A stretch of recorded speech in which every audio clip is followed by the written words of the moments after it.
Bonjour, bonjour, bonjour, bienvenue au bar de l'économie sur IDFM Radio Anguin. Je suis ravie de vous retrouver et de vous accompagner pour ces 90 minutes. Florence Sueur au micro, accompagnée bien sûr de Philippe et de Christophe à la technique, et toujours en vidéo live via Facebook, page bar de l'économie, et puis sur notre chaîne YouTube, bien sûr aussi page bar de l'économie. Alors, les thèmes du jour aujourd'hui, eh bien, ce sera télétravail, mode d'emploi, et puis la saison culturelle à Anguin qui va s'ouvrir le 6 octobre prochain, c'est demain. Et pour parler de tout ça, j'accueille avec grand plaisir Patricia Wendling. Bonjour. Bonjour Florence, Patricia Wendling. Bonjour à tous vos auditeurs. Vous êtes auteur du livre Travail, mode d'emploi ou comment passer à un mode de travail pérenne et efficace qu'on peut trouver d'ailleurs sur Amazon. Et vous êtes aussi dirigeante de HF Human Factor. Vous êtes une ancienne DRH. Donc on a beaucoup de choses à se dire ensemble, d'autant que la mode à cause de cette pandémie est au télétravail. Mais comment faut-il le faire? C'est ça qu'on va voir ensemble tout à l'heure. À vos côtés, Dominique Roland, bonjour. Bonjour Florence, bonjour à nos auditeurs. Dominique Roland, vous êtes directeur général adjoint de la ville d'Anguin-les-Bains. Le 6 octobre, vous lancez votre saison culturelle, la saison culturelle de la ville, bien sûr, car vous dirigez le Centre des Arts, la nouvelle scène nationale conventionnée par le ministère de la Culture. Donc ensemble, d'ailleurs, on va reparler de ce label, bien évidemment, parce que je pense que vous en êtes très fiers. Et puis, on parlera quand même de tout ce secteur de l'événementiel et de la position des artistes, qui quand même est gravement atteinte du fait de cette pandémie, à l'heure où on parle peut-être d'un autre type de confinement, vu les chiffres qui montent d'après le ministère de la Santé. Alors, comme d'habitude, bien sûr, on va faire nos infos du jour. Et aujourd'hui, j'avais envie de vous parler de ce qui s'est passé hier soir aux États-Unis, à 5 semaines de la présidentielle. Donald Trump et Joe Biden se sont affrontés pour la première fois lors d'un duel télévisé finalement minable et dégradant qui a viré aux insultes et à la cacophonie. Un affrontement chaotique, on peut dire, à 35 jours de l'élection présidentielle. Ce premier débat a tourné au règlement de compte entre raillerie, attaque et invective. Les candidats devaient s'affronter sur 6 thèmes: leur bilan politique, l'intégrité du scrutin, les questions raciales, l'épidémie de Covid, la nomination de la nouvelle juge à la Cour suprême, d'ailleurs je vais vous en parler dans quelques secondes, et puis de l'économie du pays. Mais finalement, on n'a retenu que des insultes, alors que la population attendait des idées. C'est quand même un mal pour la démocratie, alors que les USA sont quand même parmi les premières, voire la première puissance mondiale. Dominique Roland, vous en pensez quoi?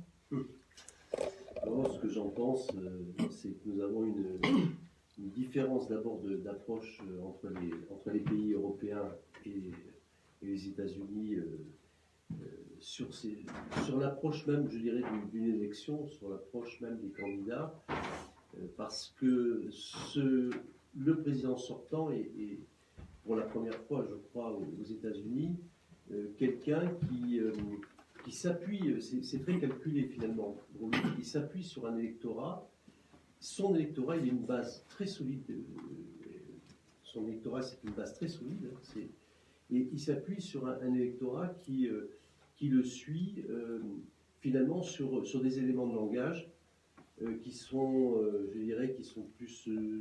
là, on est sur l'invective, on est sur la provocation. C'est un langage... on est plus dans un langage de VRP, de VRP, et puis je dirais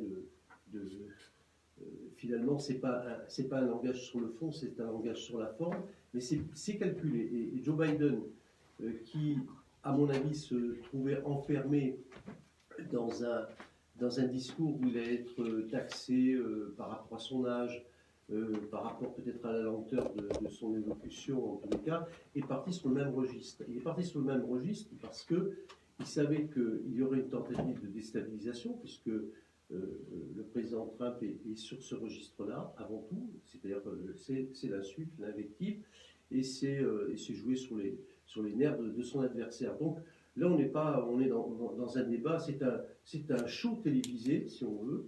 Je crois qu'il faut revenir un peu à... Je crois d'ailleurs, Trump, avant d'être, quand il était à l'époque où il était gouverneur, il animait des émissions de télévision. C'est comme ça que finalement il s'est fait connaître.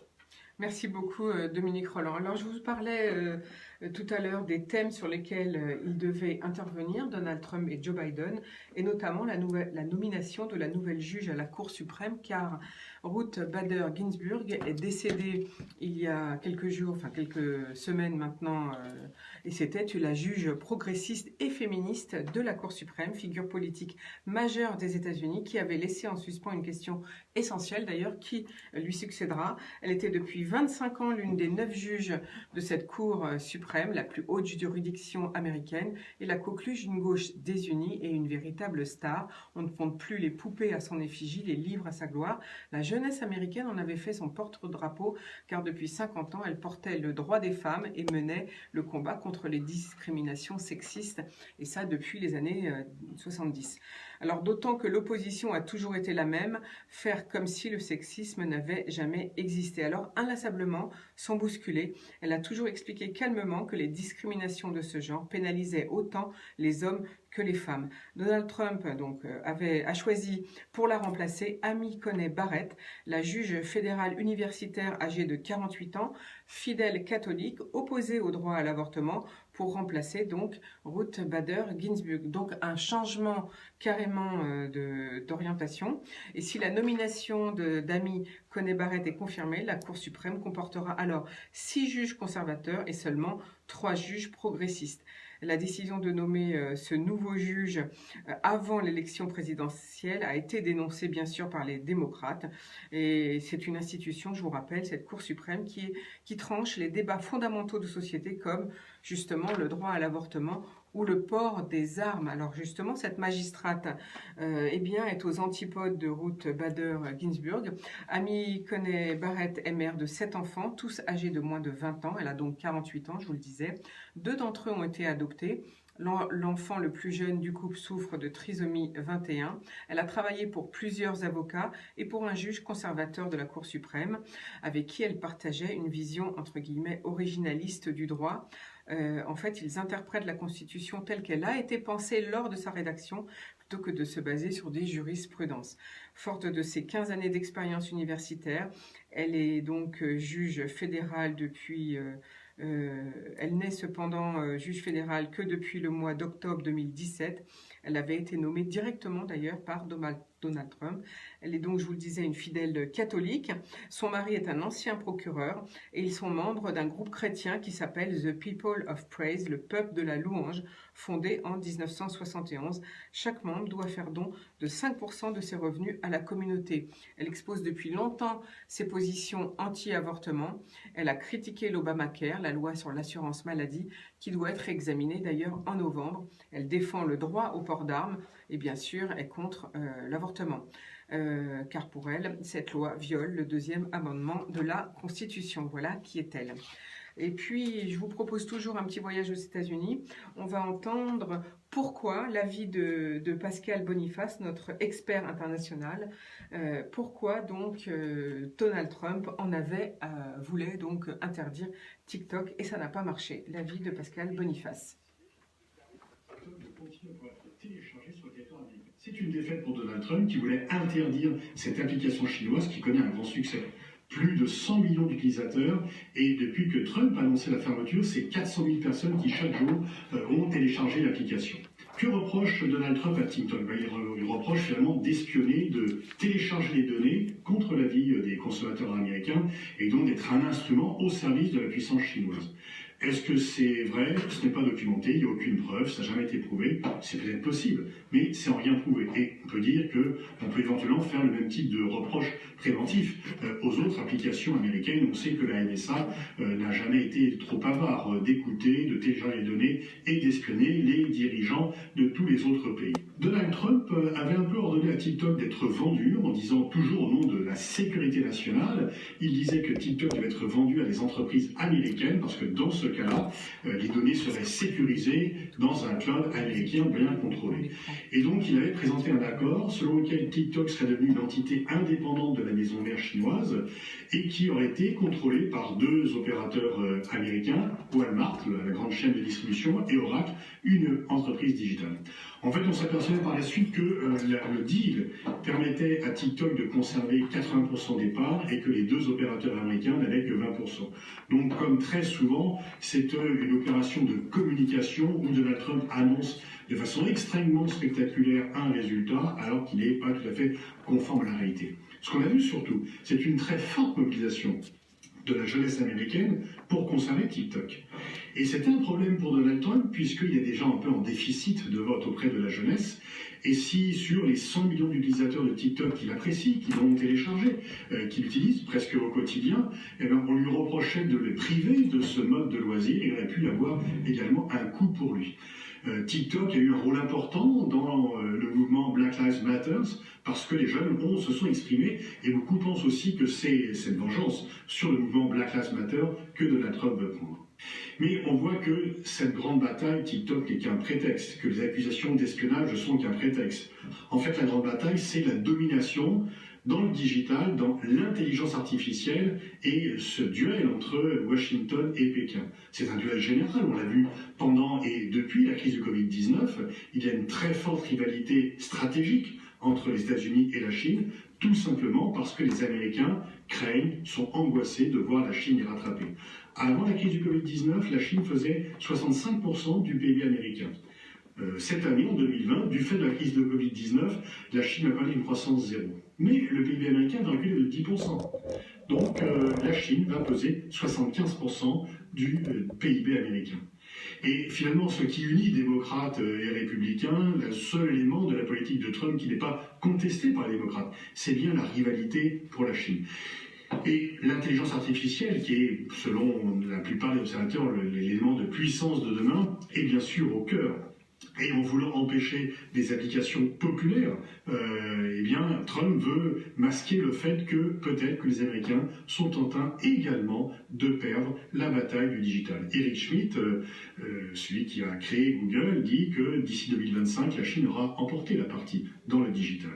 Dans ce livre dont j'ai rendu compte dans cette vidéo au cours de la crise du Covid-19, Ask Chennai-One, Kishore Mahbubani, le géostratège singapourien, dit que aujourd'hui les États-Unis se comportent comme l'Union soviétique au temps de la guerre froide, alors que la Chine se comporte comme les États-Unis au temps de la guerre froide. Alors, peut-être exagéré, mais ce que l'on constate dans cela, c'est que pendant la guerre froide, les Beatles, la musique pop, les films occidentaux étaient interdits dans les pays communistes, en Chine et en Union soviétique. Les blue jeans étaient aussi interdits parce que c'était le mode de vie occidental et que les régimes communistes craignaient une contamination de la jeunesse par le mode de vie occidental. Il est pour le moins paradoxal de voir qu'aujourd'hui on est à front renversé et que c'est le président américain qui vient interdire ou qui veut interdire une application chinoise qui rencontre beaucoup de succès dans sa jeunesse pour qu'elle ne soit pas pervertie par finalement ce produit chinois. On est vraiment au milieu d'une bataille entre la Chine et les États-Unis qui va nous maintenir en haleine au cours des années qui viennent, parce que TikTok, c'est juste un symbole, c'est juste un exemple parmi d'autres de la grande bataille pour la suprématie, non seulement en intelligence artificielle, mais aussi sur le plan global entre Pékin et Washington. Voilà, c'était donc Pascal Boniface, le directeur général de l'IRIS, l'Institut national des relations internationales et stratégiques. Autre info du jour, c'est qui est Alain Griset, le nouveau ministre délégué auprès du ministre de l'Économie, des Finances et de la Relance chargé des petites et moyennes entreprises. Eh bien, c'est le créateur d'une entreprise de taxi qu'il a créée en 1975 et qu'il a gérée jusqu'en 2016. Il a été élu en 1989 à la Chambre des métiers de l'artisanat du Nord, puis en est devenu le président en 1995. Il est ensuite président de la Chambre des métiers et de l'artisanat de la région du Nord-Pas-de-Calais en 2015, avant de présider l'APCMA, l'Assemblée permanente des chambres de métiers et de l'artisanat de 2000 à 2016. Il a aussi présidé l'Union nationale des taxis. Il a présidé l'Union des entreprises de proximité, l'U2P, entre 2017 et 2020, union à laquelle est affiliée la CAPEB, la Confédération artisanale des petites et moyennes entreprises du bâtiment que nous avions d'ailleurs reçu en 2020. En parallèle, Alain Griset a occupé de nombreux mandats consulaires dans la région des Hauts-de-France, et notamment comme président du groupe de l'artisanat au CESE. À 66 ans, c'est une forme de consécration pour ce nordiste de devenir donc le nouveau ministre délégué des petites et moyennes entreprises, qu'on appelle donc les TPE. Son père était un ouvrier dans la métallurgie. Rappelons qu'il y a 3 millions d'indépendants en France et que l'objectif va être de réfléchir à un certain nombre de pistes pour leur permettre dans un premier temps de passer cette crise sanitaire après la crise des Gilets jaunes. Alors, autre info du jour, c'est la délégation aux entreprises du Sénat qui a organisé une table ronde, c'était la semaine dernière, consacrée aux conséquences de la situation sanitaire pour les entreprises. Et donc, voilà leurs inquiétudes et préconisations. Donc, ils estiment que la mise en œuvre du plan de relance doit impérativement associer les élus locaux et l'ensemble des acteurs de terrain qui disposent pour eux de l'expertise nécessaire. Ça veut donc dire que, eh bien, ils ne sont pas assez proches du gouvernement. En tout cas, le gouvernement ne fait pas assez appel à eux. Les chambres consulaires sont par ailleurs prêtes à jouer un rôle d'accompagnement des entreprises dans la prévention de leurs difficultés. Le remboursement du prêt garanti par l'État, le PGE, en 6 ans, dit le Sénat, sera difficile, voire impossible. Il faudrait pouvoir l'étaler sur une période de 10 ans et considérer de façon consolidée l'ensemble des dettes fiscales et sociales et de trouver une solution du problème de la règle de minimis en vigueur dans l'Union européenne. Sinon, les entreprises vont se retrouver devant le mur de la dette. Le plan de relance doit aussi s'accompagner d'une évolution des normes comptables permettant de traiter les prêts au titre de capitaux propres comme pour les prêts participatifs et non pas comme des dettes, ce qui entraîne une dégradation de la cotation de la Banque de France. Et puis enfin, la baisse annoncée des impôts de production ne compense que partiellement les hausses précédentes et doit s'inscrire dans la durée. C'est une condition majeure de la reprise des investissements et surtout de la compétitivité des entreprises françaises face à leurs concurrents. C'était donc l'avis de la Commission économique du Sénat. Autre info du jour, eh bien c'est Veolia qui lorgne sur Suez. Et c'est aujourd'hui que Veolia doit annoncer son offre de rachat. Des discussions avaient eu lieu le week-end dernier entre le ministère de l'économie et les équipes de Suez et celles de Veolia. Et donc Veolia doit rehausser son offre car la bataille de l'eau est engagée. Antoine Frérot, le PDG de Veolia, veut absolument mettre la main sur les parts de Suez détenues par Engie. Il proposait initialement d'acquérir 29,9% du capital de Suez détenu par Engie à un prix fixé de 15,50 € par action, mais Suez estime que ça n'est pas suffisant. La bataille de l'eau est donc engagée. D'ailleurs, pourquoi ? Parce que les concessions vont arriver à renouvellement dans quelques années. Et comme on le sait, eh bien l'eau coûte cher. L'eau c'est l'or de demain. D'ailleurs, ce qui coûte cher bien souvent, et d'ailleurs les citoyens s'en plaignent, c'est l'abonnement, notamment dans le sud de la France. Et c'est pourquoi certaines villes commencent à récupérer à nouveau la gestion de l'eau. Et donc c'est crucial pour les deux groupes, cette offre de rachat. Dominique Rolland ou Patricia Wendling, vous voulez commenter l'eau, qu'en pensez-vous ? L'eau, c'est une ressource précieuse. Une fois que j'ai dit ça, je n'apprends rien à personne. Donc, ce qui se passe, les enjeux en ce moment sont hautement importants. On touche à du vital. Il s'agit des ressources importantes de demain pour tous. Donc oui, c'est un sujet important qu'il faudra suivre évidemment de très près. Merci beaucoup pour votre intervention. Enfin, dernière info du jour, c'est la durée du congé paternité qui va être doublée en juillet 2021 en passant de 14 à 28 jours, dont 7 obligatoires. C'est donc Emmanuel Macron qui l'a annoncé il y a une dizaine de jours. Actuellement, 7 pères sur 10 prennent ce congé optionnel. 80% des salariés en CDI y ont recours, mais moins de 60% de ceux qui sont en CDD. Donc on voit bien qu'il y a une petite fracture. La mesure est estimée à plus de 500 millions d'euros en année pleine et sera inscrite dans le projet de loi de finances qui va être présenté sur la sécurité sociale le 7 octobre en Conseil des ministres. Les 3 jours du congé de naissance seront toujours à la charge de l'employeur et les 25 jours restants seront indemnisés donc par la sécurité sociale. C'est ce qui est prévu dans le projet de loi. 7 jours supplémentaires seront ajoutés dans le cadre d'une grossesse multiple. Voilà, c'était les infos du jour. On va faire tout de suite notre petite pause musicale et ensuite on entame nos débats importants aujourd'hui. C'est la saison culturelle à Enghien-les-Bains et le télétravail, mode d'emploi. Vous êtes sur IDFM Radio la radio du bien-être. Demain. Laisse-moi seul, je suis pas d'humeur. Quoi demain? La santé. Je suis bouillant. Non, mais je demandais à Nick, c'est pour le groupe où c'est Je bien suis passé. quelques mètres T'as pas carrés. été avec. Non, j'ai pas. Je peux hurler, mais Bachar personne Maral n'a Khalifi, été. Attends, je vais voir si je peux pas l'année trouver sur Spotify. Laisse-moi seul, je te dis, Comment j'ai pas le cœur. Sur Spotify, peut-être. ouais, pour le trouver, c'est facile. Hein. Et là, en plus, il interprétera son nouvel album. Là, il sort un nouvel album. Et il y a l'ensemble oriental. Après, J'essaie de trouver les trucs qui s'ouvrent. Florence, on aura des hautes personnalités le mardi. Hein. Ok. Il y a 6 ambassadeurs qui sont là. Ah oui. Il y a Fodé Sida, donc vient en tant qu'ambassadeur, le conseiller du président du Sénégal. Il y a l'ambassadeur de Cuba, l'ambassadeur à l'UNESCO, l'ambassadeur de France à l'UNESCO, l'ambassadeur du Japon, l'ambassadeur du Liban, l'ambassadeur des Pays-Bas. Oui, le sous-directeur général de l'UNESCO sera là. Ah, c'est bien. Après, la région. Félicitations. Florence Portelli, Lux Triano, etc. quoi.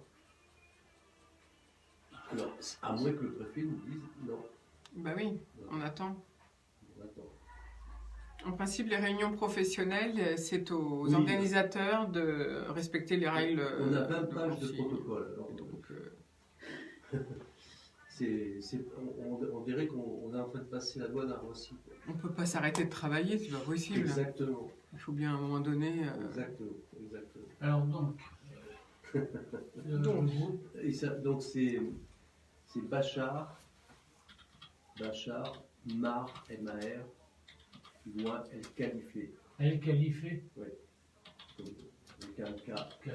Ils te le suggèrent pas là? Pour l'instant, non. Non, mais là, il rame un peu. Là. Et, Julie Gréco, non, c'est pas bon. non, C'est pas le bon style. non. On y retourne. Attends, tu m'as pas mis. Tiens. Là, c'est Christophe Maé et Youssou N'Dour, Ouais, l'ours. Bachar Mar, Non, mais là, Bachar Mar. s'appelle Bachar comment, Mar, tu c'est l'ours. Bachar Mar, c'est attaché? non. Non. Bachar Mar, Ouais. El Khalifé. Bon, pour l'instant, j'ai rien. Non. Bah, je vais voir.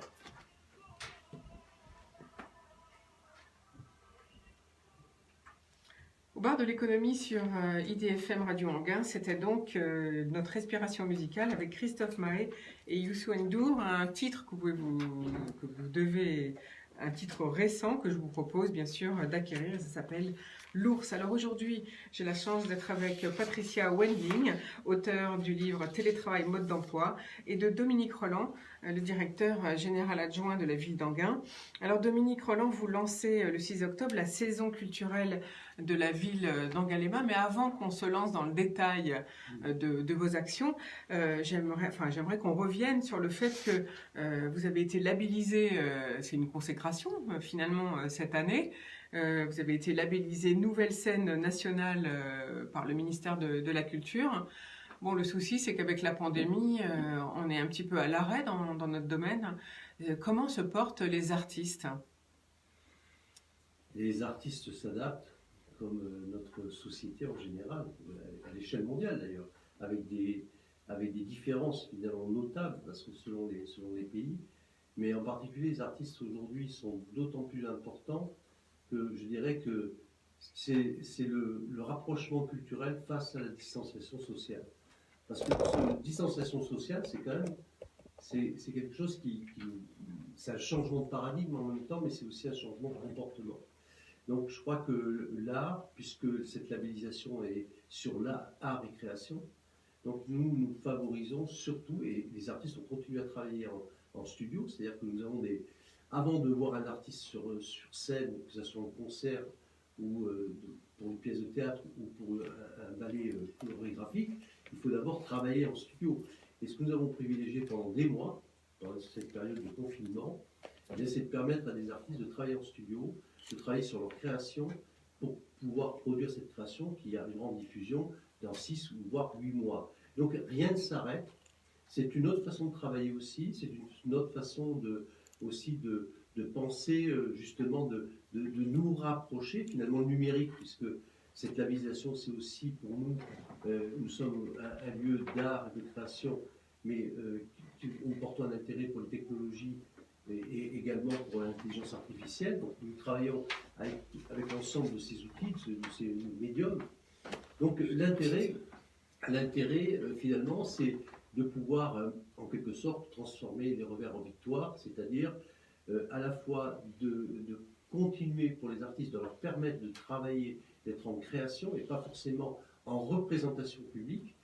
Et c'est un petit peu, je dirais, le modèle sur lequel nous travaillons, et avec le numérique bien entendu, puisque la soirée d'ouverture du 6 octobre sera une soirée pour nos auditeurs qui sera retransmise sur Facebook Live à partir de 19h jusqu'à 21h. Donc ça, c'est le scoop du jour, c'est que pour la première fois, vous allez utiliser le numérique pour retransmettre une soirée de lancement sur Facebook. Donc vous donnez rendez-vous à tous les spectateurs finalement via Facebook pour voir toute cette soirée de 19h à 21h, c'est ça? Alors c'est une soirée composée parce que à la fois c'est une soirée qui va ouvrir par une exposition, 2 artistes néerlandais, avec l'aide de la Fondation Mondrian, puisque cette soirée était organisée aussi avec le soutien de l'ambassade des Pays-Bas, et puis tout un volet qui va concerner Africa 2020, maintenant qui est passé Africa 21, finalement où nous avons réservé 2 artistes par un appel à projet, alors pas l'Afrique francophone, mais l'Afrique anglophone, parce qu'on voulait un petit peu changer et puis donner une place aux femmes. Et 2 artistes seront en résidence au Centre des Arts en 2021 pour des artistes plutôt émergents. Parce que, donc 2 jeunes artistes. 2 jeunes artistes qui viennent du Rwanda en particulier. Et ces artistes vont être à la fois en résidence et à la fois vont se produire. Ensuite, il y a bien entendu tout ce que nous abordons avec... dans le domaine du spectacle vivant, c'est-à-dire avec les créations de Vincent Dupont pour la chorégraphie, et qui va d'ailleurs nous parler pendant la soirée du 6, eh bien, de son attitude finalement, comment les artistes vivent cette pandémie, et comment, au-delà de cette pandémie, ils travaillent à la création. Et puis, également, nous allons avoir dans cette soirée...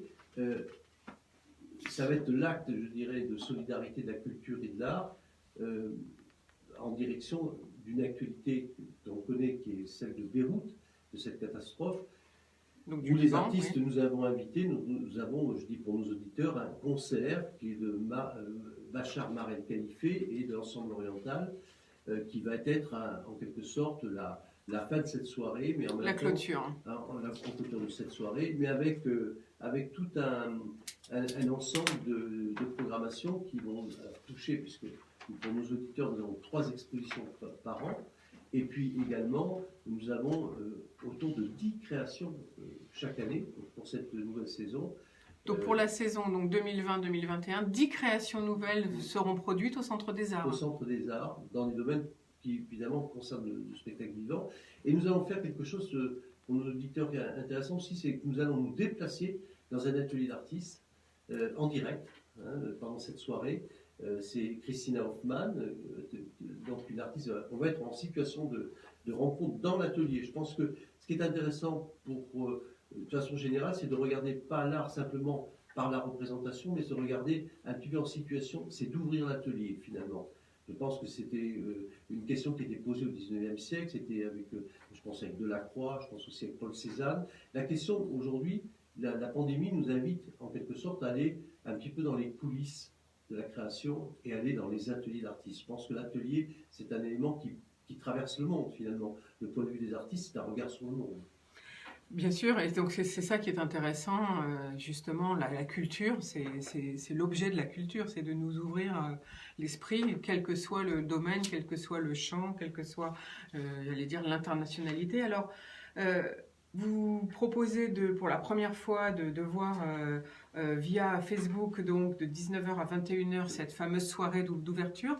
Est-ce que pour les artistes, est-ce que ça n'est pas aussi un moyen de réflexion, une nouvelle façon de se produire? Est-ce que du fait de la pandémie, vous allez utiliser plus ces systèmes? Est-ce qu'il ne faut pas penser autrement, finalement, la rémunération, j'allais dire, des artistes, plutôt que nous d'aller au spectacle et de payer pour un spectacle? Est-ce qu'il ne faut pas voir autrement et les payer autrement? Est-ce que ça ne fait pas réfléchir, cette pandémie, tout le milieu artistique? Alors c'est un exercice que nous pratiquons, hein, ce qu'on appelle le streaming, c'est-à-dire c'est l'enregistrement d'un spectacle, l'enregistrement d'une soirée que nous évidemment, diffusons en direct. Donc diffuser en direct, ça veut dire quoi? Ça veut dire permettre à des publics empêchés d'abord, parce que je pense la question c'est la rencontre entre une œuvre et un public aussi. L'art c'est quand même aussi cette rencontre-là.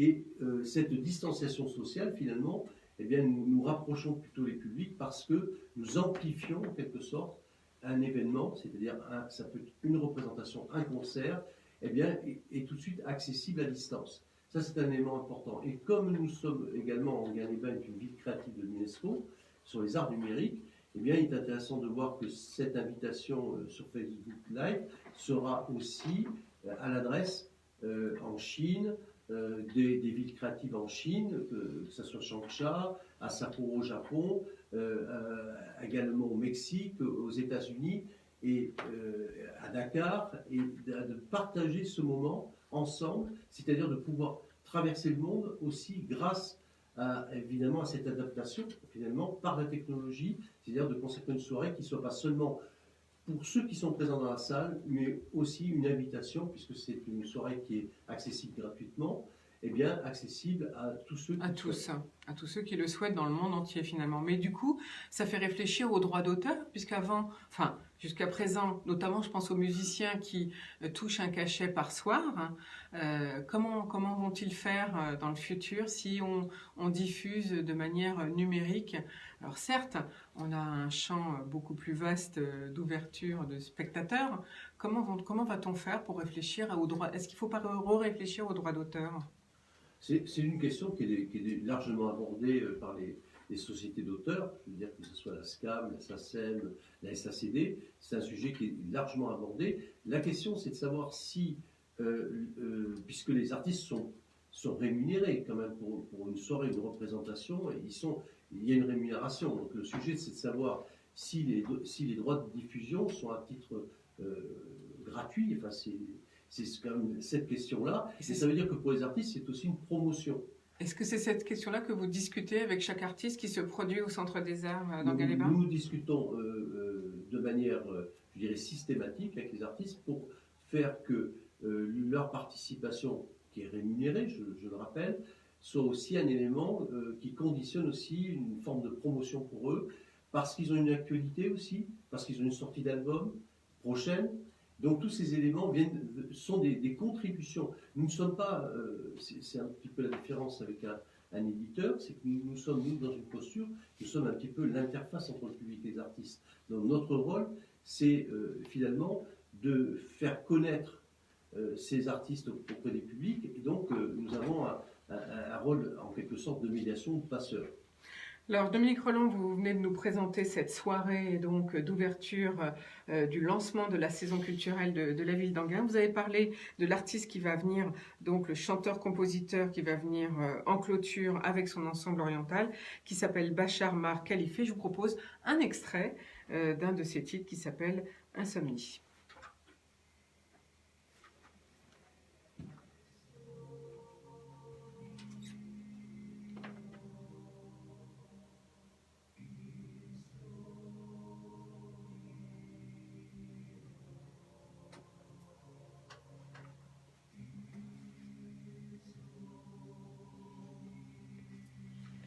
C'est le dernier, celui-là.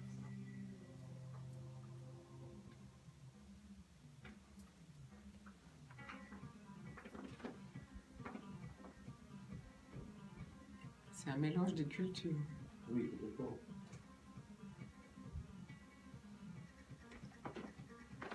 Il faut que je règle la lumière parce que quelqu'un m'a fait tourner. J'arrive. Voilà.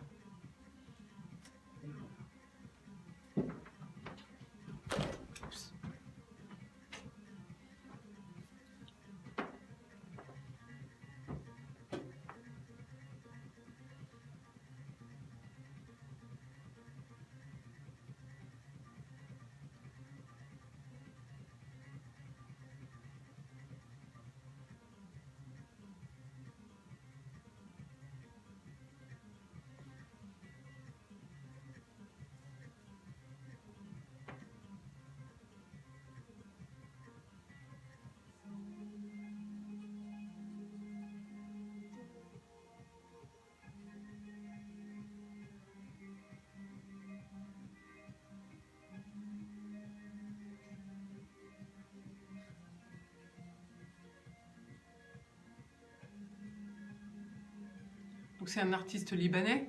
Oui.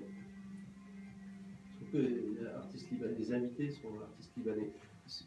C'est vraiment un acte dirigé, alors d'autant plus que Philippe Sueur va, en tant que président du comité des villes françaises, des villes créatives françaises, annoncer avec l'ambassadeur du Liban tous les dons qui sont tout ce qui est apporté par les villes, parce que les villes votent les crédits dessus.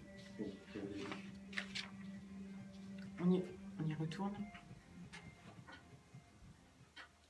Voilà, c'était Bachar Mar Khalifique avec son titre Insomnie, cet artiste libanais et son ensemble oriental que vous pourrez entendre puisqu'il va clôturer la soirée d'ouverture et de lancement de la saison culturelle le 6 octobre à Enghien-les-Bains. Vous pourrez donc l'entendre en direct sur Facebook de 19h à 21h. Dominique Rolland, c'est un bel hommage au Liban que vous faites lors de cette soirée de clôture.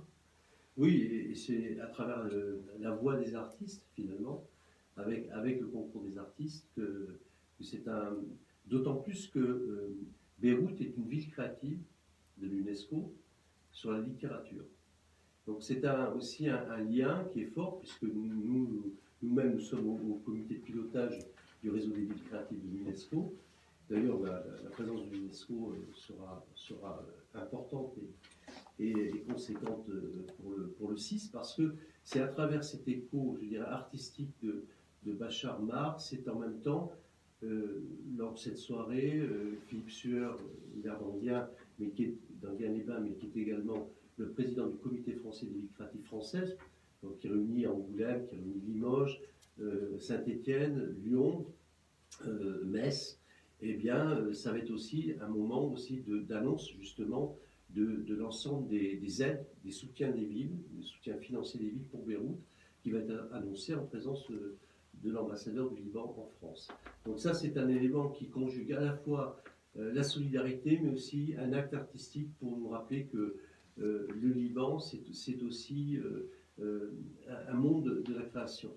Oui, vous faites un hommage au Liban suite à ce qui s'est passé, donc à l'explosion qui s'est passée cet été, et parce que j'ai déjà donné dans mes infos, il y a quelques jours d'ailleurs, la gravité de l'état économique du Liban, puisque j'avais reçu la fondation Raoul Follereau et que la fondation soutient notamment les écoles chrétiennes au Liban. Alors revenons au Centre des Arts, si vous voulez bien, Dominique Rolland. On a bien compris donc la soirée qui s'ouvre le 6 octobre. Comment allez-vous échelonner l'année, puisqu'on a parlé des résidences, que vous preniez toujours des artistes en résidence. Est-ce qu'on va avoir autant de spectacles, autant d'invitations en période de pandémie qu'avant? Comment allez-vous gérer toute la programmation que vous faites au Centre des Arts? Alors finalement, nous avons oui, il y a eu des retombées qui ont été évidemment n'ont pas été simples sur le plan budgétaire d'abord, mais en même temps, nous avons voulu relever le défi, c'est-à-dire de maintenir une présence artistique, de maintenir une activité artistique, et je pense que c'est aussi parce que sinon on ne fait rien. Et donc cette saison, eh bien, elle va être à la fois une saison qui va être liée aussi à la création, mais aussi à la diffusion. Donc nous maintenons des spectacles. Évidemment, si la situation évolue vers un reconfinement, évidemment, nous allons être obligés de prendre des mesures drastiques et rester peut-être même sans annuler ce que nous avons fait pendant l'année 2020, mais avec des reports, puisque c'était une entente aussi avec des artistes de pouvoir reporter des spectacles, parce que c'est là que nous avons un défi, finalement, ces annulations pour un cas de force majeure, finalement, c'est aussi une entente avec les artistes de dire, écoutez, on va essayer de trouver ensemble d'autres dates, c'est pas seulement repousser les choses, mais c'est essayer de les tenir. Donc c'est vrai que pour ces 3 mois, eh nous avons un programme d'activité, une exposition qui va durer 3 mois, je vais en dire quelques mots. C'est Niki Asman et Jan Robert Letch, qui sont deux artistes néerlandais, autour de la nature reconfigurée. Alors je dis, nous pouvons penser la nature sans nous rendre compte que notre idée de la nature est imprégnée d'artifice. C'est Merleau-Ponty qui disait ça. mais c'est en même temps voir qu'à travers deux artistes l'utilisation des technologies, par exemple dans le cas de Jan Robert-Ledge, lui c'est des topographies terrestres de la Terre. Là on passe d'une topographie physique à une topographie qui est vue à travers Google. C'est l'utilisation des technologies 3D, c'est à la fois les interfaces des jeux vidéo qu'il utilise, et avec des simulateurs, avec l'intelligence artificielle, qui traduisent un peu la nature, des paysages qui sont générés par des machines. Finalement, c'est un petit peu notre regard sur la nature aujourd'hui. Est-ce que, pour les Japonais disent, est-ce que la nature est en nous, est-ce que nous sommes dans la nature? Finalement, cette nature aujourd'hui, est-ce que c'est une nature qui va être domestiquée complètement, ou c'est une nature qui va finalement être libérée de l'emprise de l'homme?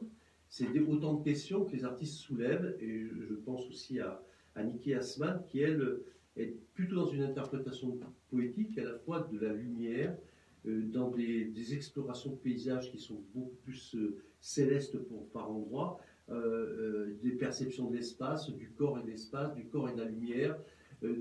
On est dans un parcours de ces deux artistes, disons, un regard croisé finalement de deux artistes, avec une idée d'une nature qui peut être réinitialisée, une 2.0 si on veut, hein, pour la partie numérique, mais de tout temps la question a toujours été posée de savoir comment nous représentons la nature, et finalement est-ce que cette nature passe aujourd'hui par notre manière artificielle de la considérer. Et ça, c'est donc une exposition que vous nous proposez du 7 octobre au 20 décembre 2020. Alors, le premier spectacle, lui, c'est la danse, avec le groupe H.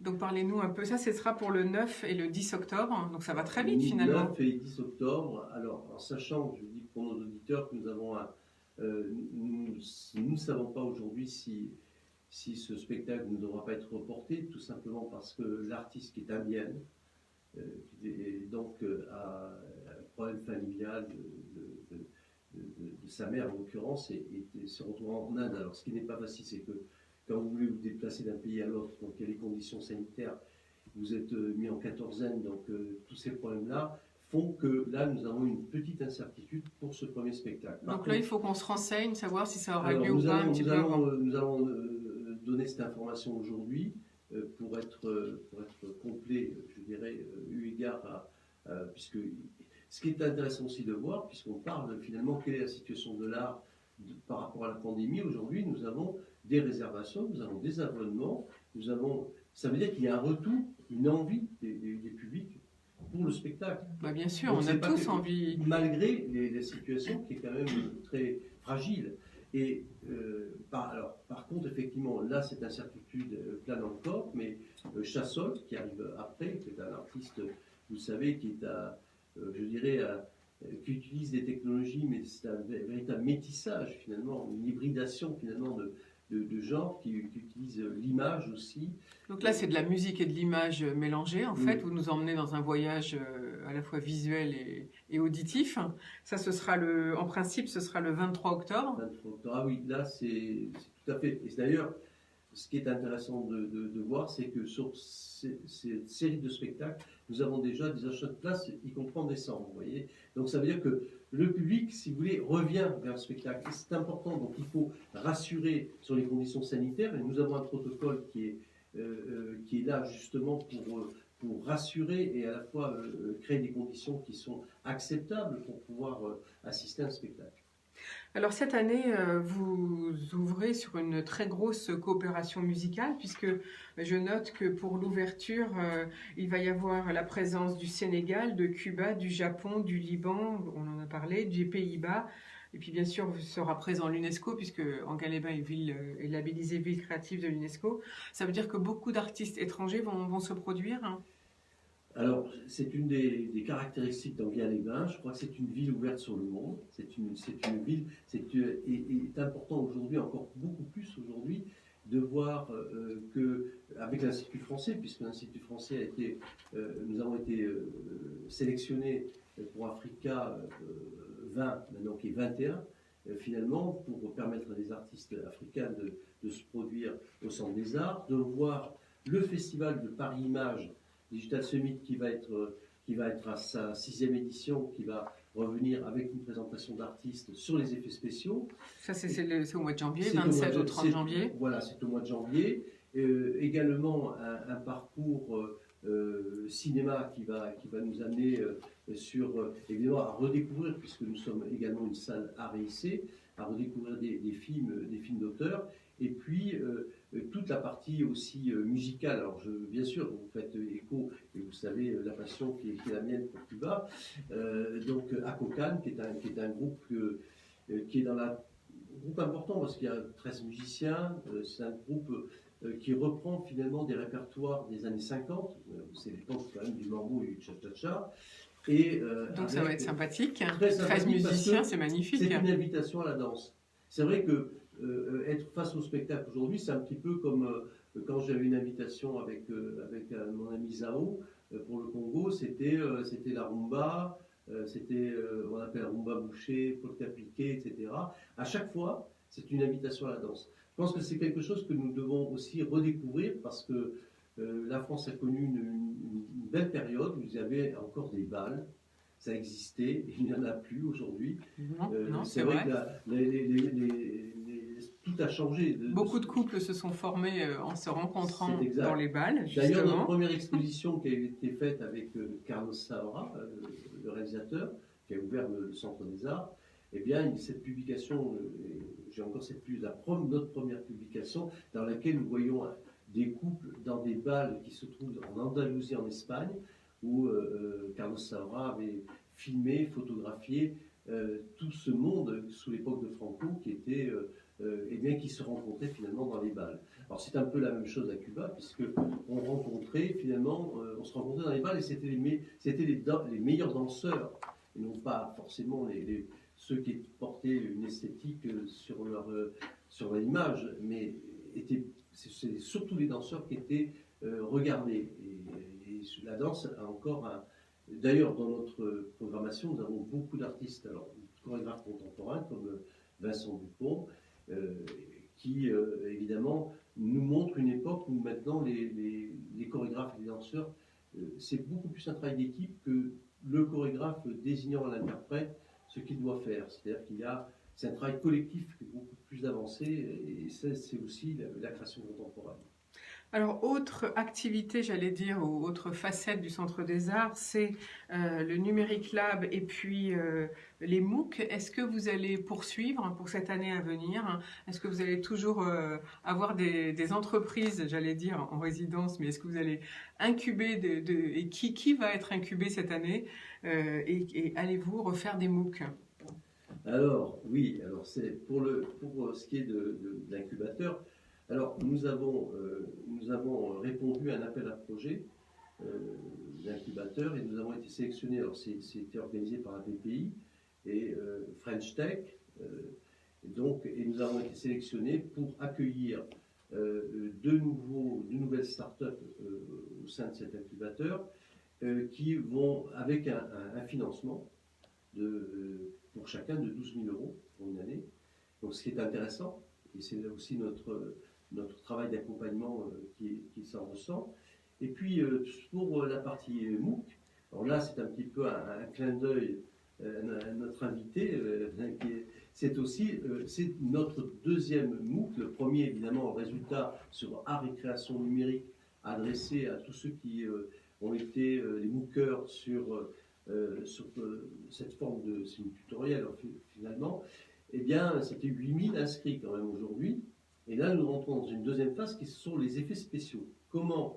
Eh bien, quelle est l'histoire des effets spéciaux dans le cinéma? Alors, ça part de Méliès pour le cinéma muet. On montre les premiers trucages, les caches, la surimpression, les apparitions, etc. Et puis, nous abordons la grande révolution numérique avec Jurassic Park, avec ceux qui viennent habituellement sur le Paris Images et qui vont nous parler effectivement de la naissance de ces premiers effets à partir de Jurassic Park, évidemment, où là on arrive à véritablement non pas une ressemblance, mais la représentation que l'on se fait par exemple des animaux, évidemment est tellement forte, tellement crédible, que évidemment on y croit. et évidemment tout l'impact qu'aujourd'hui ces métiers, puisque j'en profite pour dire à nos auditeurs que l'école Artefix, qui forme sur les effets spéciaux, non seulement sur l'image 3D, mais également sur le cinéma d'animation et également sur les jeux vidéo, eh bien, ouvre à Enghien-les-Bains son école, c'est-à-dire le 5 octobre, à la veille de notre présentation de saison. C'est justement le... Alors, je résume les scoops du jour, donc, Dominique Rolland, il y en a quand même beaucoup.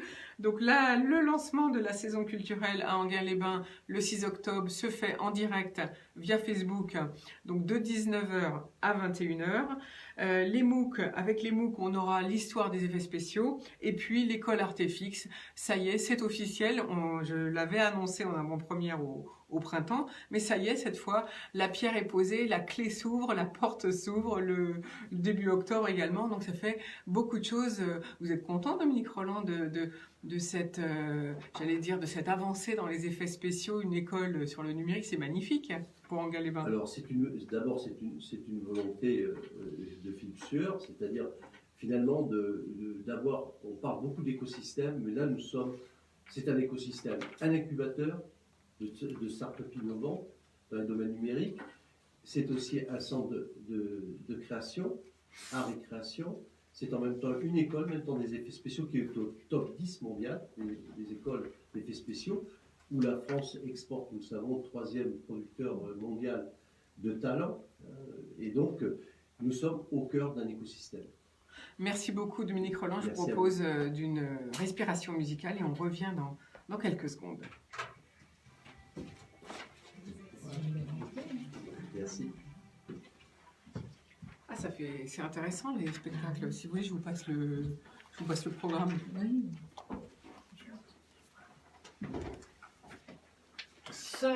Merci. À bientôt. Dominique, vous voulez un petit café avant de partir? Ah, attendez. J'ai une photo de 2 secondes. C'est le téléphone ou c'est le mien? On a la même couleur. Je voulais vous prendre en photo tous les deux. Ah oui, d'accord.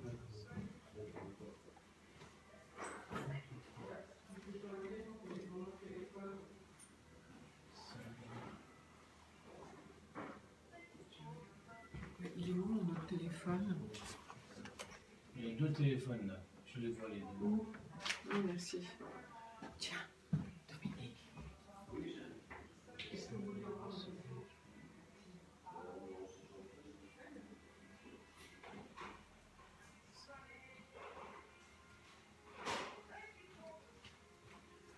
Je vous laisse ma carte. Si vous voulez qu'on fasse écho à la médiathèque pour votre ouvrage, D'accord, j'en parlerai si vous laissez vos coordonnées. Très bien, je vous contacte. Avec plaisir. Merci beaucoup.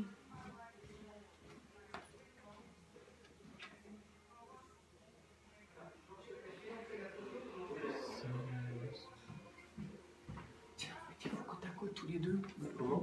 Bougez pas, mettez-vous à côté, je vais vous très bien. prendre.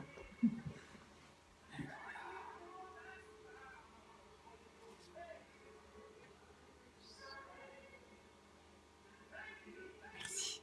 C'est pour LinkedIn. Merci. Dominique, je vous laisse prendre le café. Merci Merci à vous. au mois prochain. Enfin, Oui. sinon, à Vous venez, Ah bah oui, j'ai confirmé. est-ce que vous restez Tania. Il y a 40 secondes.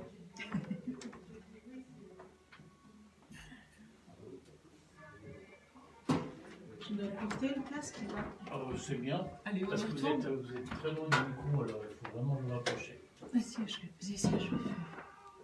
Elle va parler fort. Il s'allonge pas. Hein. Non, non, il faut s'approcher. C'est Bobby Ebb. C'est bon.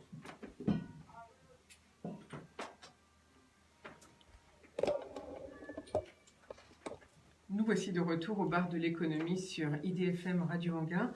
C'était une respiration musicale avec Bobby Ebb et son titre Sunny, qui est vraiment un titre mythique. Aujourd'hui, nous parlons saison culturelle à Enghien-les-Bains avec Dominique Rolland, le directeur général adjoint de la ville d'Enghien-les-Bains. Et maintenant, nous abordons le thème du télétravail mode d'emploi avec Patricia Wendling. Patricia, vous êtes auteure du livre donc Télétravail mode d'emploi Et vous dites ou comment passer à un mode d'emploi pérenne, enfin de télétravail pérenne et efficace. Alors pourquoi vous posez cette question? Qu'est-ce que le télétravail pour vous? Le télétravail, c'est une façon de travailler en dehors des locaux de l'entreprise en utilisant des connexions Internet. Ça, c'est pour faire simple. Mais dans la réalité, on voit que télétravailler, c'est un peu plus compliqué. C'est pas simplement travailler en dehors des locaux, travailler de chez soi, alors dans des espaces de coworking ou des tiers-lieux. Ça met en exergue la culture d'entreprise, les pratiques managériales, la confiance, l'autonomie. Donc c'est un peu plus compliqué que ça. Et ce livre, quand je dis comment passer un mode de télétravail pérenne et efficace, c'est en référence, c'est un clin d'œil à ce que nous venons de vivre. On a eu recours au télétravail pour de bonnes raisons, hein, pour répondre à une urgence sanitaire. On a voulu protéger les gens, et ça c'est un petit clin d'œil que je trouve intéressant, c'est que pour une fois, on a trouvé que l'humain était plus important que le capital. On a protégé les gens. Pour vous, c'est donc important? C'est important. Moi, je suis DRH, et dans ce sigle, c'est le H qui est important, et j'aime à le rappeler. Protéger les gens et également s'assurer de la survie de l'entreprise, quand c'était possible. Donc, on l'a fait pour de bonnes raisons, mais on l'a fait dans la précipitation. On l'a fait en mode dégradé, dans des pires conditions qui soient. On l'a mal fait, c'est ça que vous dites? On a mal fait parce que le contexte était compliqué. Quand du jour au lendemain, moi je me souviens encore, Édouard Philippe, notre Premier ministre, nous dit le 12 mars au soir, à partir du 13, tous nos enfants, tout ce qui est système d'éducation, c'est fermé. Oui. C'est de la maternelle à l'université. L'université, on ne sent pas trop le souci, mais de la maternelle au moins jusqu'au collège, on voit très bien que les parents qui sont salariés vont rester chez eux. Et quand le 16 mars au soir, là c'est Emmanuel Macron, notre président, qui demande, donc qui prononce le confinement et qui demande aux entreprises qu'ils peuvent de permettre à leurs salariés de télétravailler, oui, on y va de façon précipitée, en mode dégradé. Pourquoi? Parce que sans préparation, sans formation, ce sont des éléments importants. On y va pour tous les jours, c'était du 5 jours par semaine, voire 7 jours sur 7. Il y a des personnes qui avaient du mal à se déconnecter. On y va avec les enfants à la maison, à demeure. Il faut les aider à faire les devoirs, il faut télécharger des cours, etc. Oui, d'ailleurs, on a bien vu que ça dégrade le travail des femmes, notamment, puisque c'est surtout elles qui... On a une vraie charge mentale supplémentaire, donc ça, c'est un vrai plus. Et moi, ça me fait sourire, parce qu'avant le déconfinement, il y avait des entreprises qui permettaient le télétravail et s'empressaient de l'interdire le mercredi, parce qu'il y avait une suspicion de garder les enfants. Et là, ironie du sort, les enfants étaient à demeure, ils étaient là tous les jours, et en plus, il fallait les aider à faire leurs devoirs. Alors, revenons sur ce que vous venez de dire, là, c'est très important. Donc, du fait, quand vous étiez DRH en interne dans une entreprise, vous dites que vous avez vu des cas où l'entreprise interdisait aux femmes ou aux hommes de prendre leur mercredi. Bien sûr. Je vais rappeler un point à nos auditeurs, c'est que on découvre là le télétravail, on l'a découvert pendant le confinement, ça devient un vrai sujet. Et ce n'est pas du tout une mode, ça c'est encore un autre point. La réglementation sur le télétravail permet de télétravailler depuis 2005. Cela fait 15 ans que les textes sont là. Et pour la juriste que je suis de formation, c'est une des réglementations, un des process les plus simples à mettre en œuvre. Une charte suffit, un accord entre le salarié et son manager. J'ouvre la porte, je dis au fait, chef, demain je ne suis pas là, je suis en télétravail, je travaille de chez moi, c'est OK. Quand on voit tout le formalisme qui existe et se rendre compte que cette chose simple n'était pas mise en œuvre, ça questionne. Et quand on se pose ces questions, on voit effectivement, il y a des entreprises qui nous disaient la numérisation, il faut un accès aux données sécurisé, etc. Mais fondamentalement, et c'est ce qui reste encore aujourd'hui, il y avait un vrai problème de confiance. Notre culture en France fait que on ne pense que les gens travaillent que lorsqu'on les voit. Que si on les voit travailler. Voilà. Donc c'est quelque chose qui existait déjà. On aurait pu permettre aux gens de télétravailler, mais alors on laissait le soin aux perturbations des transports, aux grèves, au mouvement des Gilets jaunes, et là on y avait recours. Et alors qu'on pouvait déjà penser les choses Depuis 2005, vous l'avez depuis rappelé. 2005. Et il y avait quelques entreprises, j'allais dire innovantes, les audacieuses, les agiles, qui étaient quand même déjà sur ce chemin-là. Les plus Mais jeunes, notamment. voilà, on va dit les se rendre compte, trentenaires. On dit les trentenaires. quand on creuse, eh ben, on se rend compte, ben oui, elles y étaient, on a envie de faire bravo, mais quelquefois on se retient pour certaines d'entre elles, je dis bien pour certaines, parce que en lisant les chartes, on se rendait compte que c'était interdit le lundi, le vendredi et le mercredi. Donc en fait, on avait Ça peur que questionne. les gens partent en Bah, week-end finalement et que le mercredi ils s'occupent de leurs enfants. C'est ça que Très ça bien. veut dire. Donc on n'avait pas encore compris que Et qui c'était un vrai mode de travail. Oui, mais alors moi j'ai envie de vous dire, Patricia Wendling, j'ai envie de vous dire, mais est-ce que ça n'est pas la faute des DRH ou alors qui met un frein ou mettait un frein dans ces grandes entreprises? Est-ce que c'est le middle management? Est-ce que c'est carrément à la tête? Pour vous, c'est quoi votre C'est sentiment? souvent la tête, hein. C'est la tête qui impulse, c'est la tête qui pense et le corps suit et les bras agissent.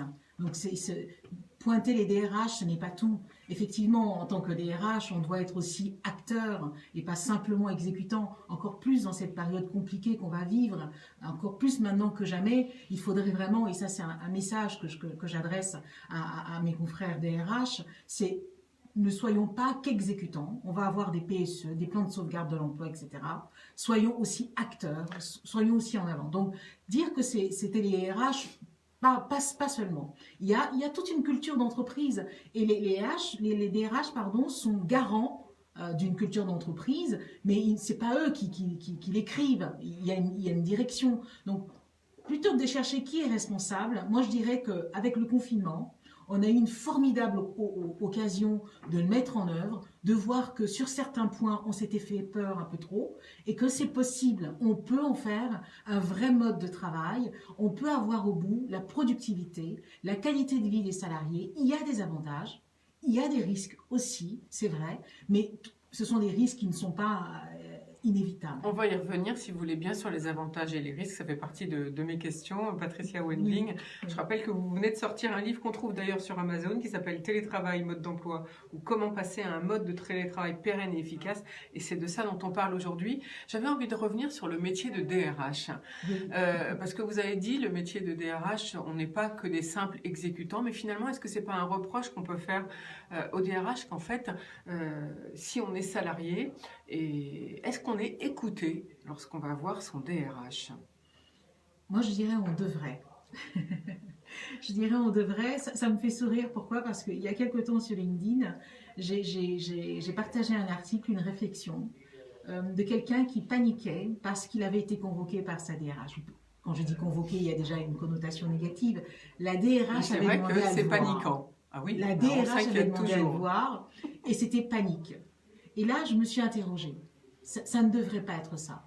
Pourquoi est-ce que de simplement dire à un salarié « j'aimerais vous voir » suscite de cette peur, cette crainte? C'est qu'on a loupé quelque chose.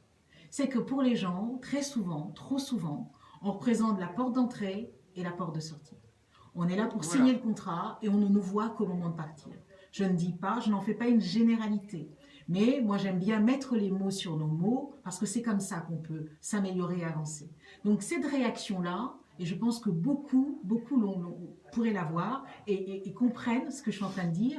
Et c'est en ça que c'est inquiétant.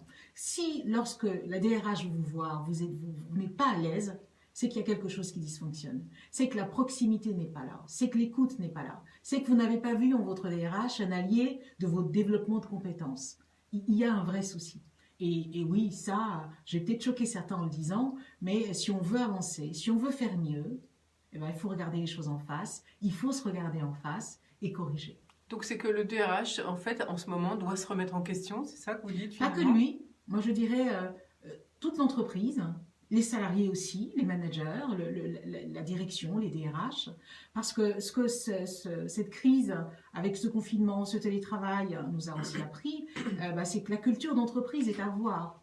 Quand vous avez un salarié qui a du mal à se déconnecter, je veux dire, le télétravail, ce n'est pas le télétravail qui est venu mettre en porte-à-faux le droit de déconnexion. Donc, quand on a une entreprise qui dit « moi, le droit de déconnexion, ce n'est pas juste écrit dans les textes, je veux en faire une réalité dans mon organisation », on se donne les moyens. On sensibilise, on informe, on dit que c'est important. On rappelle aux managers de plus solliciter les collaborateurs après les heures de travail, de ne pas le faire le week-end, de ne pas le faire pendant les congés. Et bien, quand on a déjà à cœur de faire ça, oui, pendant le télétravail, ça se passe un peu mieux. Donc, c'est tout ça qu'il faut re-questionner, c'est tout ça qu'il faut repenser. Quand je vois que durant le télétravail, il y avait des salariés qui étaient sursollicités, qui étaient victimes de micromanagement, oui, ça aussi, c'est à revoir. Mais je pense aussi aux managers. Qu'est-ce que c'est Très une souvent. victime de micromanagement? Le micromanagement, c'est quand, plutôt que, je vais faire un peu simple, plutôt que d'avoir votre manager à vos côtés, vous l'avez sur votre dos. C'est des sollicitations, sursollicitations, du contrôle, de la pression, etc. C'est un manque de confiance. Mais ça, je n'ai pas envie de jeter la pierre aux managers parce que quand on regarde dans nos entreprises, qu'est-ce qu'on observe? Beaucoup de personnes qui sont bonnes dans ce qu'elles font, des experts, je dirais, et pour les remercier, pour exprimer une forme de reconnaissance, ces personnes sont promues. Très bien, moi je dis bravo, mais très souvent, trop souvent, il n'y a pas la formation qu'il faut. Or, manager est un vrai métier, est un métier à part entière. Le manager s'apprend. Donc aujourd'hui, moi, quand j'ai des personnes qui me disent, moi en télétravail, j'avais un échange lundi avec des élus de la Chambre de commerce et d'industrie de l'Essonne, et quelqu'un dit, je ne devrais pas dire ça, mais j'ai été un très mauvais manager. Je sais que je n'ai pas assuré. Moi, plutôt que de jeter la pierre à ce manager, je regarde le parcours. Très souvent, il n'a pas la formation déjà pour manager en présentiel, comme on dit maintenant. Manager tout court, ça prend. Manager à distance, ça prend. Alors donc justement, c'est une grosse revoir. question que d'ailleurs je l'ai eue d'un auditeur qui me dit, moi mon rôle c'est de manager, comment vais-je faire avec le télétravail? Alors comment manage-t-on à distance, Patricia Wending? Donnez-nous quelques astuces. Manager n'est pas surveillé, manager n'est pas contrôlé. Donc déjà ça, parce que rien que se demander comment je fais, en fait c'est comment je fais alors que je ne les vois plus. C'est ça. Alors ce n'est pas ça, manager. Manager, c'est pas contrôler, c'est pas surveiller les gens. C'est pas voir ce qu'ils Manager, moi je dis en télétravail, un manager, ça anime une équipe. Et donc ma question, c'est comment est-ce que j'anime mon équipe? Moi, j'attribue 3 rôles au manager en télétravail. Il y a un rôle d'arbitre, un animateur et un gardien, un garant des valeurs et principes de l'entreprise. Dans le rôle d'animateur, qu'est-ce que c'est? Qu'est-ce que je mets derrière cette notion? Eh bien, quand je décide que dans mon service, mon entreprise permet le télétravail, mais c'est au manager de définir les règles du jeu dans son équipe. D'accord? Ce serait une erreur pour une entreprise, par exemple, de dire j'accorde le télétravail 2 jours, mettons, mais je l'interdis le mardi et jeudi. Ça, quelle est la raison derrière? Par contre, faire du manager l'arbitre du jeu, ce manager va dire moi dans mon équipe, eh bien, d'abord, je vais voir quels sont les postes qui sont télétravaillables, quels sont les postes qui ne le sont pas. Et quand je dis quels sont les postes qui sont télétravaillables, ça n'a rien à voir avec le statut. Ça, c'est encore une erreur. Avant le confinement, moi j'ai une fédération d'assistantes de direction qui me dit nous, on nous a toujours interdit le télétravail. Et la raison, c'est pas le poste n'est pas télétravaillable, c'est pas vous n'avez pas les outils. La raison, c'est pas vous êtes assistante. Il faut être cadre. Le statut de cadre ne justifie pas le caractère télétravaillable ou pas d'un poste. Donc le manager réfléchit. En fait, il faut aussi que l'entreprise mette des moyens financiers pour permettre à tout le monde de pouvoir télétravailler. Vous parlez d'assistantes, il faut qu'elles aient un poste de travail efficace, des connexions Internet efficaces. Ça, c'est la question des équipements, mais on va le voir dans un autre temps. Arbitre du jeu, donc quels sont les postes qui sont télétravaillables, quels sont les postes qui ne le sont pas, quels jours, quels sont les jours que j'autorise, quels sont les jours, je dis bien, que je réserve, je préfère ça à interdit. Je réserve pourquoi je peux dire que le lundi, je préfère que tout le monde soit à bord parce que c'est le lundi que je déroule ma feuille de route. Je peux dire que le vendredi, je préfère que tout le monde soit là parce qu'on fait le point de la semaine. Enfin, je dis quelles sont les règles du jeu. Et je peux interdire certains jours. Moi, j'entends que dans un service paye, par exemple, plutôt que de dire lundi, vendredi, interdit ou autorisé, on dit à partir du 22, du 23, vu qu'on doit sortir les payes, il vaudrait mieux que tout le monde soit là. La raison, elle est objective, elle n'est pas subjective, etc. Donc, premier rôle, je dis quelles sont les règles du jeu. Le second rôle, c'est animateur d'équipe. Animateur d'équipe, je dois entretenir en tant que manager 3 types de liens. Le lien avec le salarié qui est en télétravail, le lien entre les salariés qui ne sont pas en télétravail, et le lien avec le salarié en télétravail, ceux qui sont sur place et moi. Et pour ça, ces liens, ils sont de 2 types. Il y a des liens dits informels, on voit tout de suite la machine à café, et il y a des liens formels. La machine à café, c'est compliqué. On a beau faire les apéros virtuels, les apéros Zoom, on voit bien que c'est un peu plus compliqué. Mais ces liens informels avec la distance, parce que c'est quand même ça l'enjeu, comment garder la proximité malgré la distance, eh bien, on peut mettre en place, on utilise la messagerie instantanée pour ça, on peut mettre en place un groupe Skype, et on se dit, bah, tout ce qui est informel, la petite blague, la météo du matin, ce qu'on fait devant la machine à café, ce sera ce canal-là. Là, ça peut être les anniversaires, ça peut être les fameux spectacles. On a vu là que la commune nous prépare des spectacles sympas. On peut en parler. On peut recommander la lecture d'un livre, d'un film, etc. Et ce mode de communication-là peut rapprocher les gens. Et surtout, il faudrait que le manager joue le jeu. Alors, je ne dis pas à mon équipe, je suis pour les échanges informels, les blagues, etc. Et je joue jamais le jeu. Donc ça, c'est un moyen. Un autre moyen, c'est les liens, l'autre typologie de liens, c'est les liens formels. Et là, comment je fais pour garder ce lien? Eh bien, j'ai envie de dire que à chacun des outils qu'on a aujourd'hui, on a découvert aussi que l'innovation technologique avait fait des bons. Moi, j'ai découvert des choses, je ne savais même pas que c'était possible, que ça existait. Ça, c'est la bonne nouvelle. Eh bien, on revoit tous ces outils-là et on décide de la finalité de chacun d'eux. Le téléphone. Moi, je suis impressionnée de voir à quel point le téléphone, on en a oublié que ça servait à dire allô, entendre les gens parler, etc.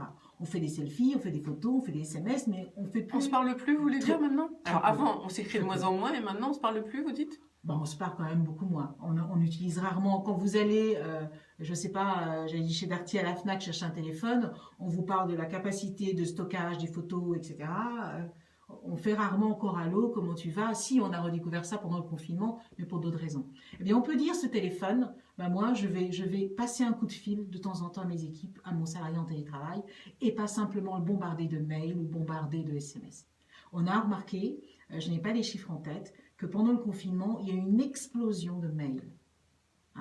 Encore un problème de culture, envie de se couvrir, je mets la terre entière en copie, j'écris à tout le monde, j'écris pour tout, même les petits sujets, alors qu'on peut les régler via une messagerie instantanée, on peut les régler, voilà, simplement. Donc là, j'ai appelé tel prestataire, il peut pas, on n'a pas besoin de faire tout un mail. Là, vous abordez le thème de la confiance, carrément, quand vous dites Mais qu'on oui, on s'envoie des mails pour se couvrir.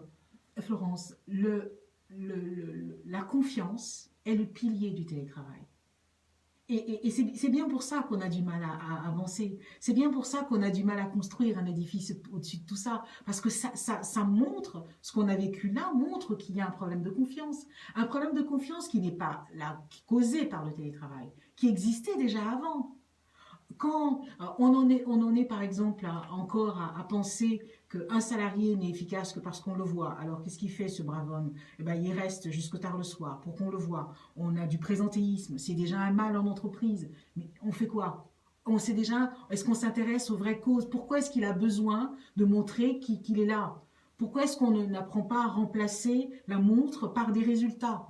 Donc finalement, au lieu de rester tard à son bureau, on n'a qu'à emmener du travail chez soi, puis à la limite on le fait ailleurs, c'est ça que vous dites? Pourquoi pas du tout, pas du tout. Ce que je dis, c'est que les mots que nous avons observés, on avait du présentéisme virtuel, on avait déjà du présentéisme, j'ai envie de dire en présentiel, on avait déjà un manque de confiance hier, les personnes se plaignaient de... C'est que on a là une formidable occasion de repenser notre façon de travailler, notre façon de faire entreprise et même de faire société. Les dysfonctionnements qu'on a notés, culture d'entreprise défaillante, pratiques managériales à revoir, eh bien, oui, profitons de cela. Les valeurs qui sont importantes pour nous, l'équilibre de vie privée, vie professionnelle, re-questionnons-nous et pensons à ça. La qualité de vie des salariés, eh bien, si c'est important, questionnons-nous, et repensons à tout cela. C'est pour moi une formidable occasion de mieux faire. Mais pour cela, il faut accepter de voir les choses telles qu'elles sont. Il faut accepter de revoir nos pratiques, nos regards, et peut-être qu'on va faire avancer les choses. Et peut-être qu'on deviendra tous des entreprises agiles, comme vous le suggérez, Patricia Wending. Alors, je retiens, avant une nouvelle respiration musicale, je retiens 3 choses que vous dites. Si on veut passer toute son entreprise, en tout cas les postes qui peuvent, bien sûr, parce que tout le monde ne peut pas être en télétravail, eh bien, imposons-nous de savoir quel manager je suis, quel arbitre, quel animateur et quelle valeur je veux pour mon entreprise. Ça va? J'essaie de me coller à ça.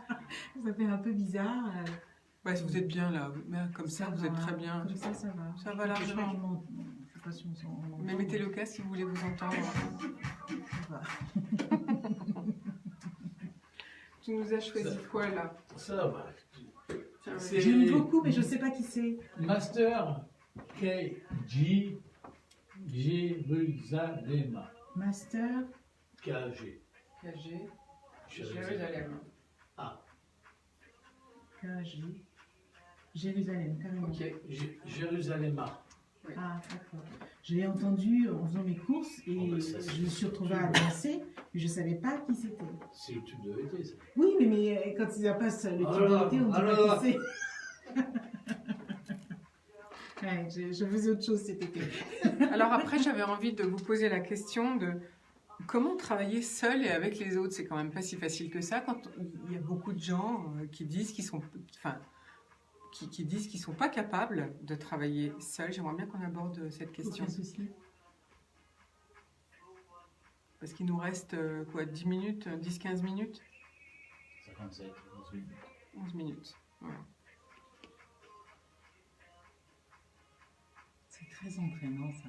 Ah, c'est super. Ah ouais, C'est magnifique. j'aime beaucoup. Même. Je suis ravie de savoir qui Notez-le comme ça vous pourrez je l'ai le fait. télécharger. c'est. J'ai noté tout de suite. C'est quoi votre. On dit Wendling. Comment on dit? Wendling. Qu'est-ce que je dis moi? Wen. Ah pardon. Comment on dit ouais, V, wagon. ah vous prenez. D'accord, je savais c'est- pas. de- votre Moi je mail, prononce toujours à l'anglaise. Votre mail. Patricia. Arrobase. Human. Ah. Arrobase. H-U-M-A-N. HUMAN. Tiré du 6. Factor. Factor. Je vous l'envoie. Ah, super. Merci.fr. .fr. Bah dis donc, t'es bien réveillé ce matin. Ça l'a réveillé. Elle est agréable, elle est gentille. Ah bah, comme tous mes invités. Bah oui. Ouais. On y retourne Et Oui. parce qu'on a beaucoup de choses encore à dire. Voilà, c'était cette respiration musicale avec un titre que vous connaissez tous, j'en suis sûre. Et en fait, peut-être vous ne savez pas le nom, c'est Jérusalem de Master KJ. Et je vous propose bien sûr de le télécharger.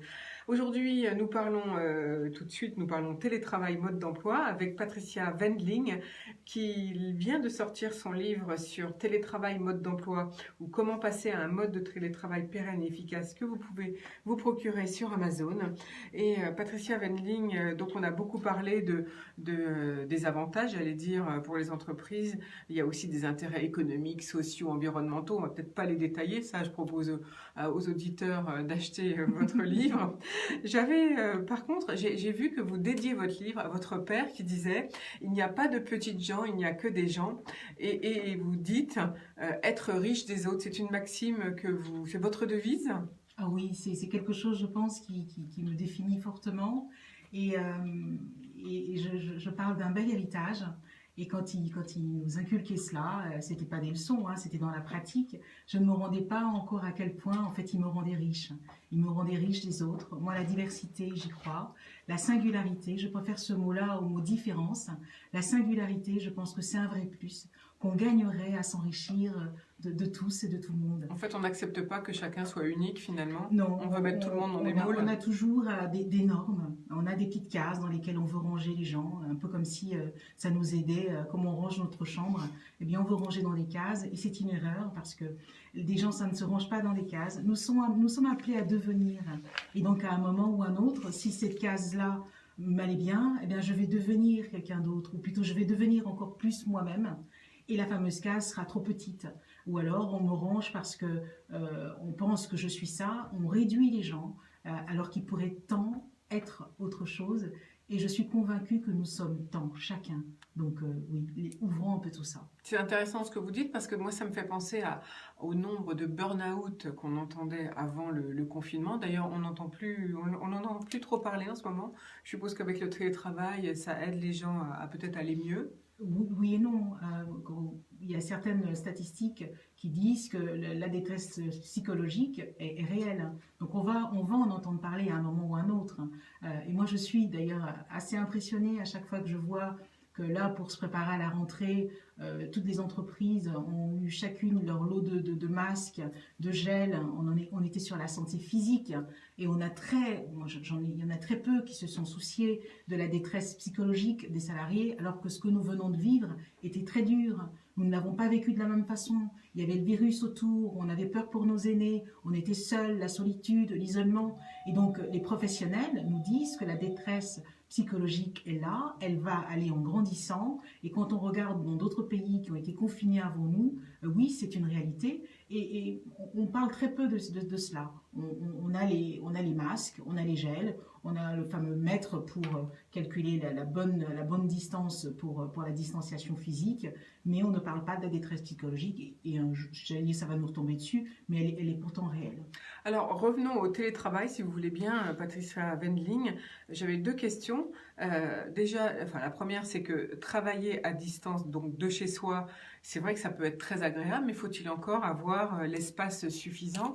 Comment fait-on? Ça, c'était une de mes questions. Et puis, ma deuxième question, c'était travailler seul. Tout le monde n'a pas envie, finalement, beaucoup veulent justement avoir ces liens sociaux et être là en présence. Donc, comment travailler seul et à distance avec les autres? Donc, voilà mes 2 questions. Oui, déjà le télétravail, ce n'est pas que chez soi. Ça peut être dans un espace de coworking, ça peut être dans un tiers-lieu. Et j'ouvrirai la parenthèse et la refermer rapidement. Je le mentionne pourquoi? Parce que travailler dans un espace de coworking, il y a de nombreux avantages. Déjà, on a les équipements qu'il faut. C'est des espaces qui ont été pensés, conçus pour le travail, justement. Au niveau équipement, on est bien pareil. Et un avantage considérable, c'est qu'on rencontre d'autres coworkers, comme on dit. Donc la solitude, l'isolement, on ne l'a plus. Et avec un bonus, c'est que très souvent en entreprise, on rencontre le collègue comptable, informaticien de la veille, de l'avant-veille, et on a très peu cette ouverture d'esprit. Je suis toujours impressionnée de voir à quel point peu de gens participent à des conférences, à des ateliers, à des débats. Il y a peu cette ouverture parce qu'on est la tête dans le guidon et qu'on fait son travail.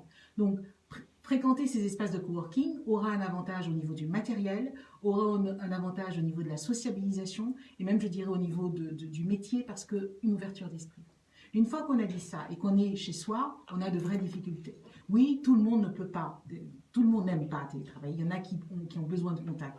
Et c'est pour ça, j'ouvrirai encore une autre parenthèse, que de permettre ou d'imposer le télétravail, là, il y a des entreprises qui ont fait ce choix, disant, je vais vous redonner du temps utile, vous passerez à 5 jours, à 4 jours. Ça n'arrange pas tout le monde. La liberté de télétravailler ne doit pas impacter une autre liberté essentielle, c'est la liberté de choisir. Et je refermerai la parenthèse. Je me suis chez moi, je veux télétravailler, comment je fais? Eh bien, la première des choses, ça va paraître tout bête, sortez de votre lit. D'accord? Il a beau être confortable votre lit, il est fait pour dormir, il est fait pour vous relaxer, sortez de votre lit. Et si le canapé vous appelle, dites-lui non plus. Dites-lui non également. Le canapé, vous l'avez choisi, douillet, confortable, pour vous poser devant la télé, pour vous affaler, pas pour travailler. Je dis que c'est important, pourquoi? Au-delà de vous mettre dans une condition physique, dans une condition, je dirais plutôt mentale, je vais travailler, c'est bon pour vos cervicales, vos lombaires. Fin du confinement, augmentation des consultations de kiné ou d'ostéo de 40% pour mal de dos. Donc ce n'est pas anodin. Le transat, c'est sympa, mais ce n'est pas là qu'il faut travailler. La petite table du salon pour prendre l'apéro, c'est parfait, mais ce n'est pas là qu'on travaille. Donc on commence par sortir de son lit, on se débarrasse de son pyjama, de ses chaussons. On dit oui, qu'est-ce que ça peut faire, on ne me voit pas. Très bien, oui, mais c'est cette préparation mentale que ça permet. Et puis il y a aussi une question d'image. Très vite dans la journée, on peut avoir une visio, mais je m'en tiendrai là. Cette préparation mentale faite, deuxième opération, trouver si possible un espace dédié. Le plan de travail, la cuisine, c'est bien, mais c'est pas terrible. La table du salon non plus. Et il y a un espace dédié. Si possible, je dirais même fermé. Pourquoi fermé? Parce que d'ouvrir cette porte va vous permettre de vous dire encore mentalement, je vais au travail. Et surtout, j'en reviens. Je sors. Et quand je vais prendre ma pause déjeuner, je ne prends pas mon petit Tupperware et je le mets à côté du clavier, parce qu'on ne coupe jamais et ce n'est pas bon ça. Je sais sortir de cet espace, je sais le fermer symboliquement, mais dire aussi, je sors du boulot. J'aime bien prendre cet exemple. Quand on travaille, on finit sa journée de travail, on revient chez soi, on regarde le JT du soir à 20h, 20h30. Personne ne reprend les clés de sa voiture, démarre, retourne au boulot et dit bonsoir au gardien et monte s'installer. En télétravail, on ne prend pas les clés de sa voiture, mais on tend le bras et on prend l'ordi qui était posé sur le canapé. Donc cet espace dédié, ça peut paraître du luxe, mais c'est important. Je sais avoir cet espace, si possible fermé.